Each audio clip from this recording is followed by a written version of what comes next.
I know you have many questions, and I've agreed to stay as long as we can to answer as many of those questions that we can.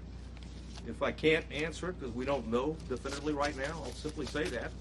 And it continues to be a preliminary investigation. There's, literally, certainly over hundreds of interviews that have been conducted, will continue to be conducted, and there's thousands of leads that are being pursued, not consecutively, but concurrently. And thanks to our federal and local partners, and I do want to mention behind me, we've got the FBI Special Agent in charge. We also have an ATF Special Agent in charge, or ASAC, and of course, who else? What I got behind? Okay, but Texas Rangers. If there's any specifics that I haven't covered that I might need their particular support on. I do want to cover one thing quickly though before I go to questions, and that's some of the questions that we have already received. And one of those is going around now that in fact the subject had been one of the two arrested by the Texas Rangers and the local police back in 2018. That's not the case. He was not one of the individuals. In fact, we have found no links, associations, and relationships in that investigation. Clearly it was a threat. It was back in 2018. The two juveniles were charged with attempted or conspiracy to commit capital murder. There's no question that we thought, and we had evidence, and certainly the district attorney agreed, that these juveniles, one 13, one 14 years old, was a threat to Uvalde. And there was a discussion at that time, even the senior year of the one that was 14 years old, which would make it 2022. However, it was not the subject.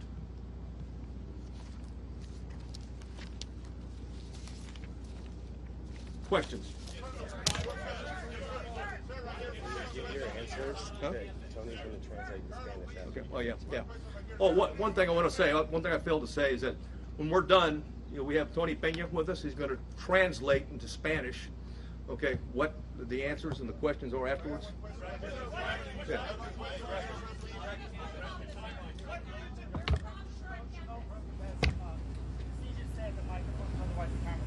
Thank you for doing this, and I do hope you stay here and take as many questions as possible. You say there were 19 officers gathered in the hallway or somewhere. What efforts were made to try and break through that door? You say it was locked. What efforts were the officers making to try and break through either that door or another door, get inside that classroom? None at that time. Why? The on-scene commander at the time believed that it had transitioned from an active shooter to a barricaded subject. Sir, you have people who are alive, children who are calling 911 saying, please send the police. They are alive in that classroom. There are lives that are at risk. Hey, we're well aware of that. Right. Yeah. Why was this decision made not to go in and rescue these children? Again, the on-scene commander considered it a barricaded subject and that there was time and there were no more children at risk. Obviously, based upon the information we have, there were children in that classroom that were at risk, and it was, in fact, still an active shooter situation and not a barricaded subject.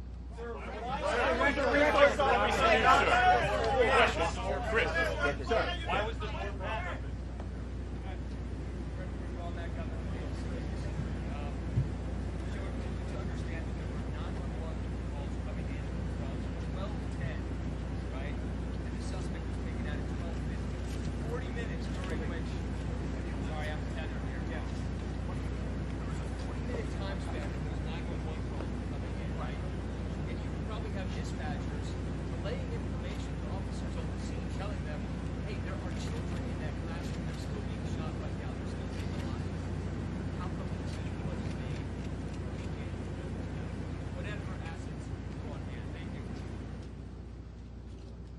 The question simply is this: there was a 40-minute gap, and if the 911 operators were aware that children were alive in that classroom, why weren't officers notified of that? And if that's the case, why didn't they take action?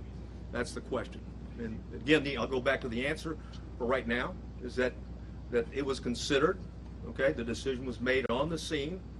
I wasn't there, but at the same point in time, a decision was made that this was a barricaded subject situation. There was time to retrieve the keys and wait for a tactical team with the equipment to go ahead and breach the door and take on the subject at that point.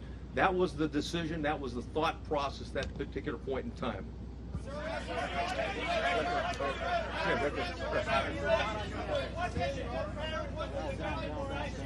What? What can you tell parents that were here waiting and asking for the police to go in? Did you apology for them? And there was 19, like I said, there was 19 officers in there. In fact, there was plenty of officers to do whatever needed to be done, with one exception, is that the incident commander inside believed they needed more equipment and more officers to do a tactical breach at that point. That's why BORTAC was requested on the scene. As soon as they were there, they executed, they searched, or at least a dynamic entry, and went in, and of course, that was not until 12. That was not until 12:57.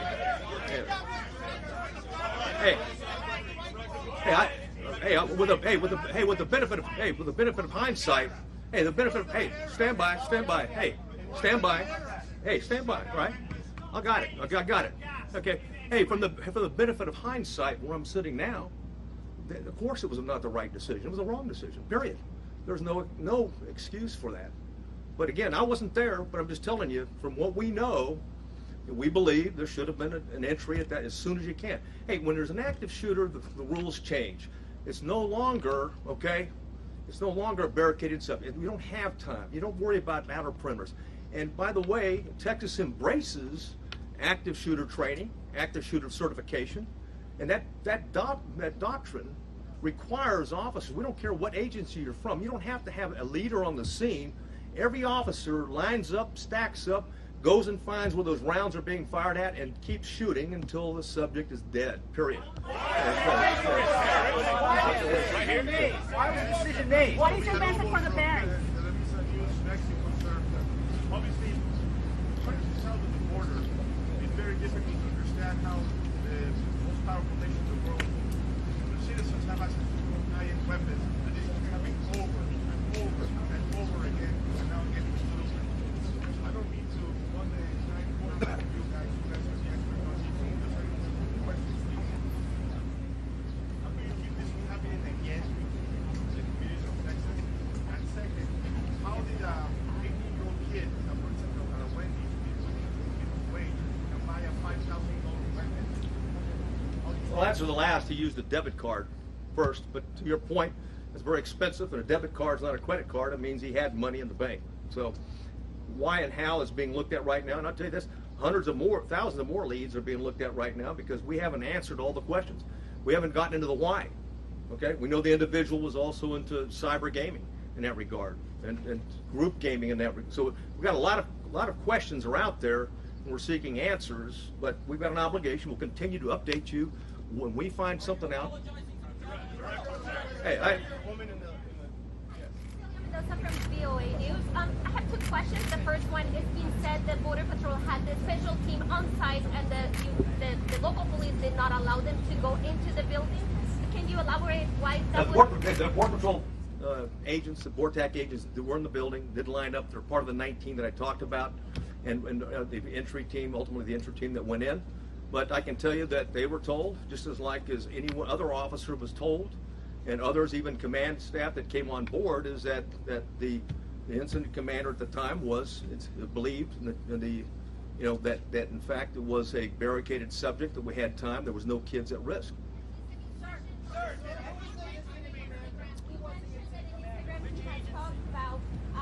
Having chats and group chats and talking to people. Why wasn't he on any radar? Nobody. I wished he was, because then there's no question. And I'll say this right now. But every time we have one of these, and there's copycats, okay? And we need the public, just like we did back in 2018, that was a public, okay, that came forward that we got 2 people that are about to shoot up a school or planned to shoot a school. It's imperative on the public, when you get something, just because a guy sounds like he's a nut, he may be a nut. But just because it sounds like, well, impossible to do, he may be intended to do, as I've read the timeline based upon the chats that he had. So we need everyone, when we have a threat to life like that, to take it seriously and report it, because ultimately this is tragic. What do you tell the parents of 19 kids, or the families of two teachers? Yeah. Hey. Yes, sir. Morgan Chesky, NBC News. You said you wanted to wait for tactical gear. By 12:15, you had at least 15 officers and shields on scene. Yeah. Yet you did not breach the door until 12:50. Yeah, like I've said it before, is that, well, first of all, when it comes to an active shooter, is you don't have to wait on tactical gear. Plain and simple, you've got an obligation. What I know now, okay, absolutely, it was an active shooter, because you can transition. Keep in mind, in the doctrine, okay, of active shooters, you can transition from an alert, from an active shooter situation to a barricaded subject or a barricaded with hostage subject. But if shooting continues, and you have any reason to believe that there's individuals alive in there, you've got an obligation to move back to an active shooter posture, and that means everybody at the door. At 12:03, you got a 911 call from the teacher saying there were children alive in classroom 112, 8 to 9 children. Is that teacher, are those children still alive, and why was the school resource officer off campus? And did Uvalde SWAT respond to the scene? Well, Uvalde has a part-time SWAT team, number one. The ISD's got, they've limited officers. I think, what is it? Well, they got six. They got six. Yeah, the Consolidated Independent School District has 6 officers, and they didn't have one posted at that location. And someone said, "Hey, what do you tell the parents?" I mean, bottom line is that, or someone talked about and said, when there's kids in the room, why wasn't there an entry? Because it was believed, like I said at the time, that the subject was stationary, barricaded. There was no risk to other children. Again, on retrospect, from where I'm sitting right now, clearly there was kids in the room. Clearly, okay, they're at risk. And oh, by the way, even when you go back to shooting, there may be kids that are injured. Okay, they may have been shot but injured, and it's important for life-saving purposes to immediately get there and render aid.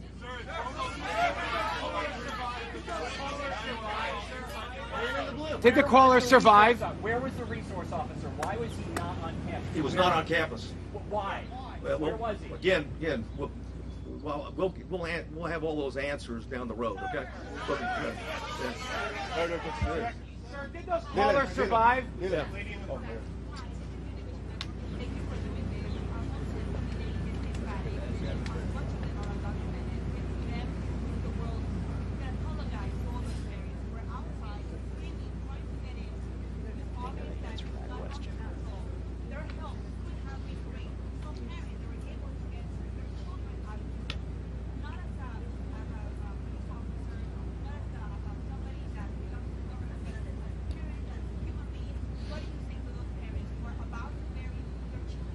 Well, first I want to say that the Consolidated Independent School District officers were there early. There was 4 of them, and they immediately began evacuating the school and did that throughout the process. So keep in mind, so that was going on. And what do I say to the parents? I don't have anything to say to the parents other than what had happened. We're not here to defend what happened. We're here to report the facts so they have the facts. Yeah. Hey, bottom line, the consultant.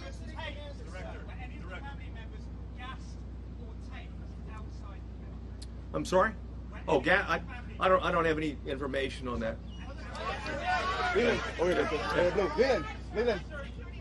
Oh, one second though. However, we did review of what DPS officers arrived on the scene, what they did, and looked at those instances. You know the parents of the children who died are watching right now, and they're hearing you say that not everything that could possibly have been done as humanly fast as it could be done was done. Are they owed an apology from somebody, be it the incident commander and the police department here? If I thought it would help, I would apologize.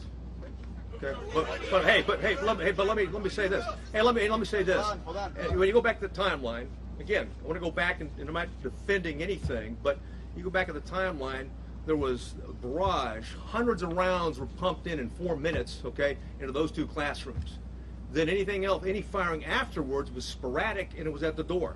So the belief is that there may not be anybody living anymore, and that the subject is now trying to keep law enforcement at bay, or entice them to come in to suicide by contact. I understand that. I've reported that. Yeah.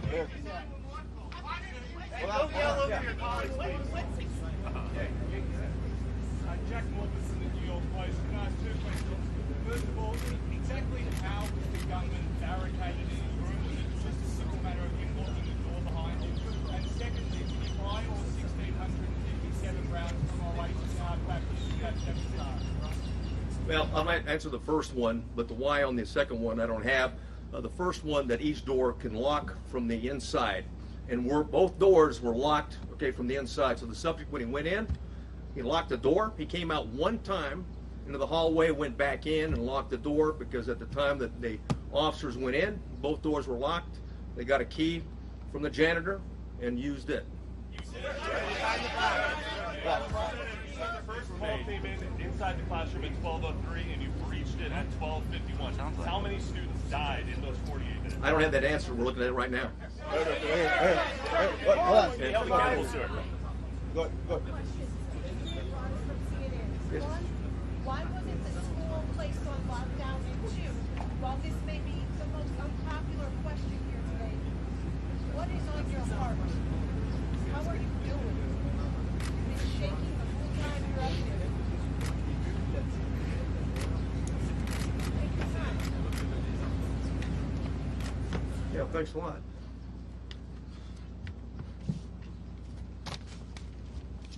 You know, forget how I'm doing. What about the parents of those children? You know, forget about me. Don't worry about me or officers and stuff like that. We take an oath to uphold the law and protect people. I mean, anytime something tragic like that, we want to know why it happened and if we can do better next time, is the bottom line. And call it like it is. It is tragic.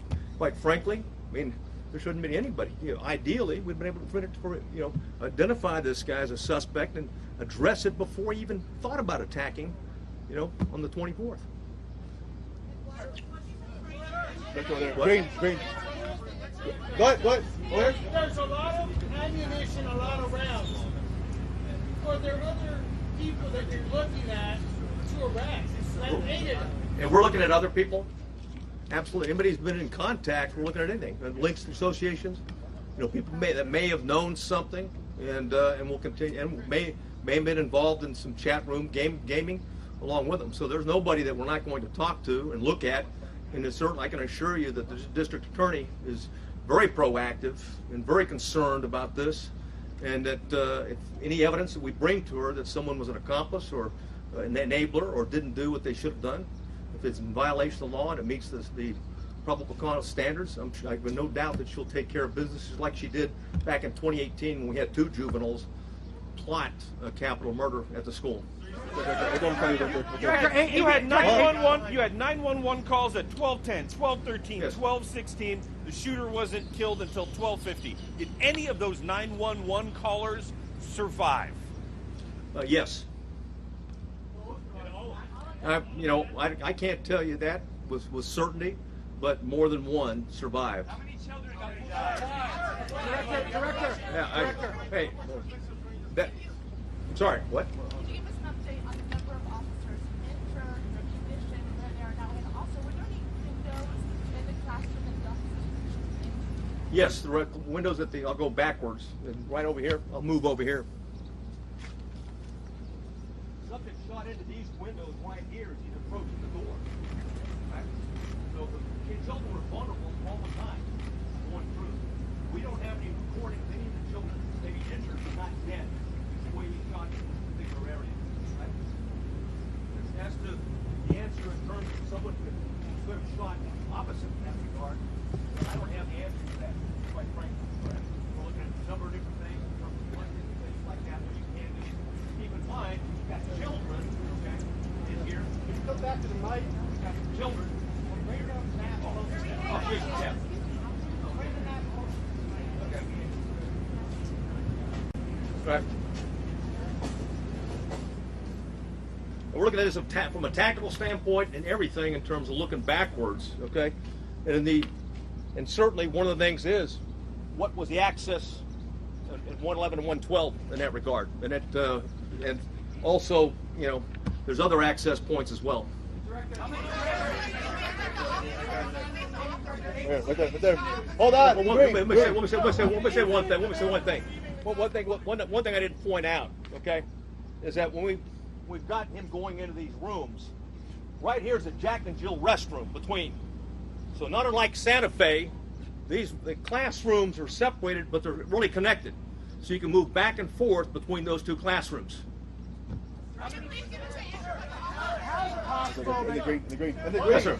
Was the incident commander receiving the information coming via the 911 calls?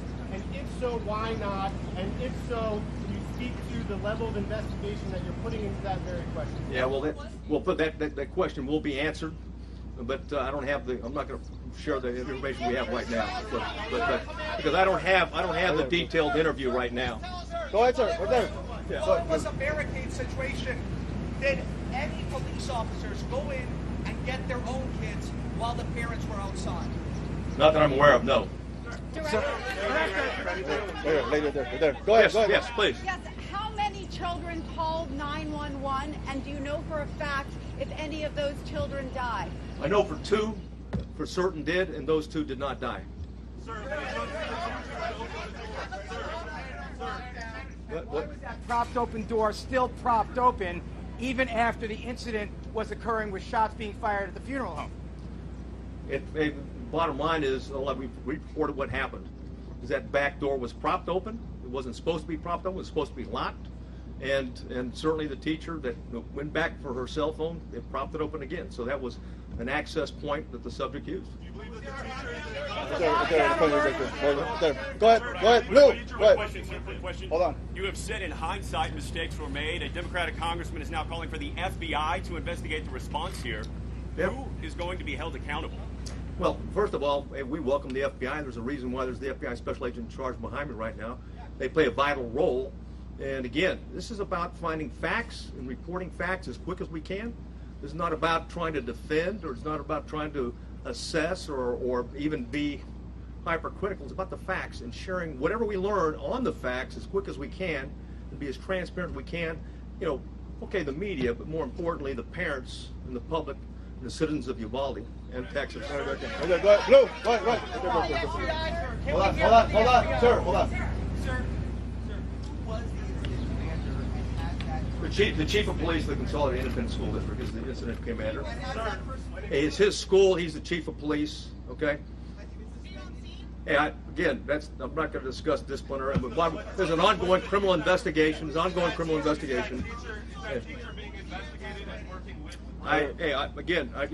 to get into that. Matt, go ahead. Yeah, Matt. Which was responsible for making that decision not to breach the classroom? If CBP was here for As the chief of police of Consolidated Independent School District, he was convinced, and I want to go back and say, he was convinced at the time that there was no more threat to the children, and that the subject was barricaded, and that they had time to organize with the proper equipment to go in. The subject already had hit, 3 officers, and hit 2 officers, and I didn't answer the final question. A third, a Border Patrol agent was grazed as well, but no police officer was seriously injured.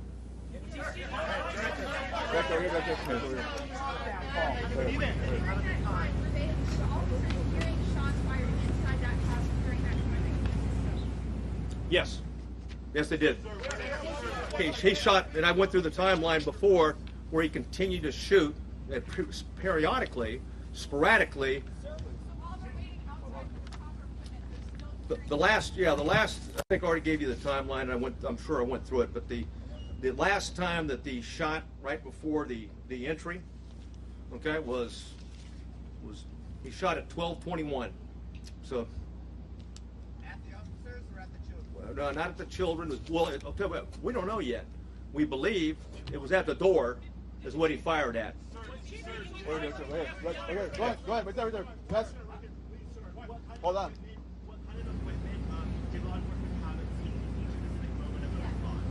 Okay, well, we know that beginning when the BORTAC agents arrived, they had 3 ballistic shields. last question. Yeah. What? Last question.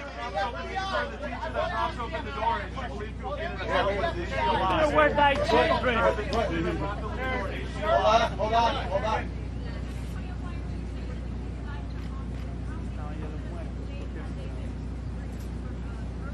I don't know. Time to go. You good. No, that's fine. What? Yeah, let's answer the question. What do you think you should have done that you didn't?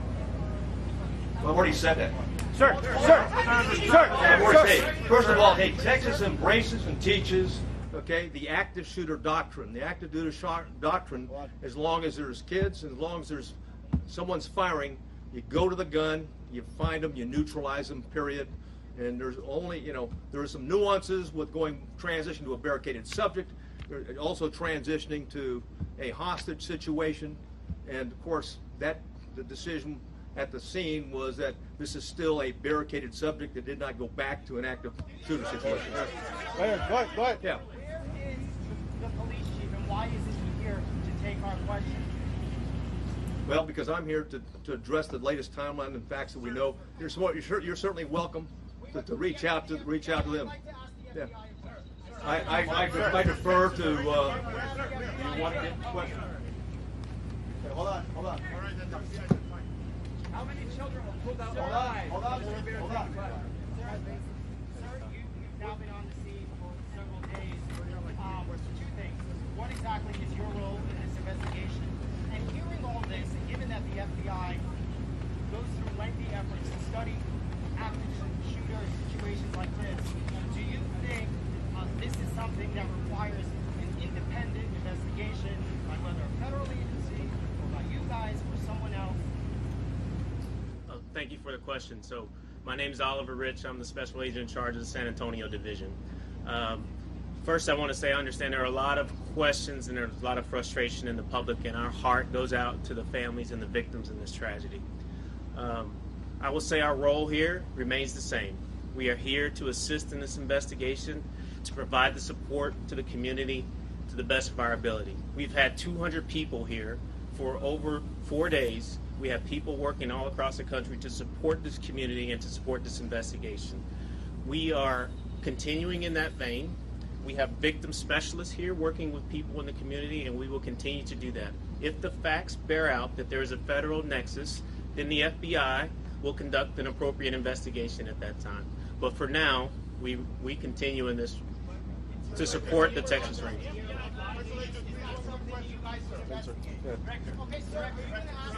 How many more questions? Two more questions. No, 2 more questions. You gotta be careful. Okay. Yes. Uvalde Police Department, Stephen Davila, Hora News. Uvalde Police Department posted in February 2020 that they familiarized themselves with the school and they did the training to do just what they were supposed to do. How come they were not in lead, or their commanding officer was not in lead when they were familiarized with this training, and they should have done what they were posting on Facebook they were doing? Who dropped the ball? Yeah, I don't have the answer to that question. Okay, last question. President Biden will be here on Sunday. Your thoughts on that? Do you have a message for the president? Yeah, welcome here. Welcome to Texas. And this community has been hit hard. And I think it's noble that the president's going to be here to recognize the pain and suffering that this community is going through. And I think that's what leadership is. That's why Governor Abbott's here. That's why leaders go to where the problem is. And right now, the problem is in Uvalde, Texas. That's it. Okay. Yeah, thanks. Thanks.